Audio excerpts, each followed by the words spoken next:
Guess you guys aren't ready for that yet. Talking about it offline on the idea of Hollywood trying to remake it, and I think all three of us are pretty much on the same page. They should never do it because the biggest mistake that some, not all, but some studios and directors make the mistake of is trying to apply today's sensibilities to whatever time period they put their character in. That's the wrong way to go. And what I loved about Back to the Future is that they put the character in the 50s and they stuck with the 1950s sensibilities top to bottom, from the diet racism of the black character, of all the black characters, the blatant racism, how women were back then and stuff, where Doc says that, oh, your mom and dad met because of the Florence Nightingale Florence Nightingale syndrome, which was a real thing. It was a very real thing where the woman. But let me be honest with you. It's a very real thing. It's called something else now. But let me tell you something. The way Doc said it, there will be so many blogs of you offended white women. First, you're right. You cannot put your sensibilities of today to a movie that, or not even a movie, but a time period of the past like that.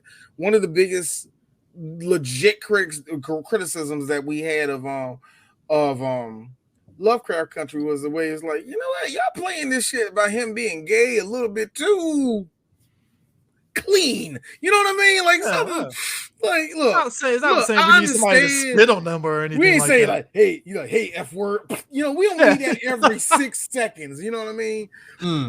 Yeah, so you just know it'd be more 80s wankery if it was remade.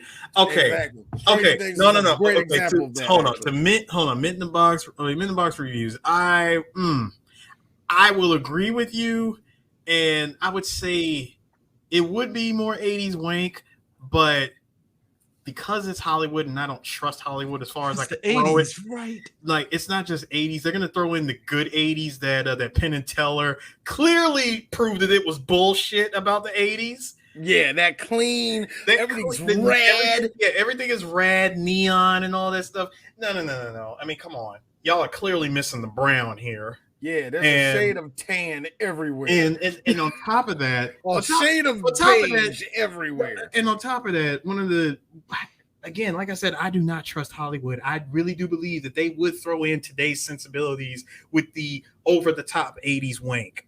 Yeah, and that's the thing that gets me. Somewhere hidden in there will just be today's sensibilities. Look at her. That person was non-binary to 80s. That was so strong of them that didn't exist. That never existed at all. Not even in a shape of it. What?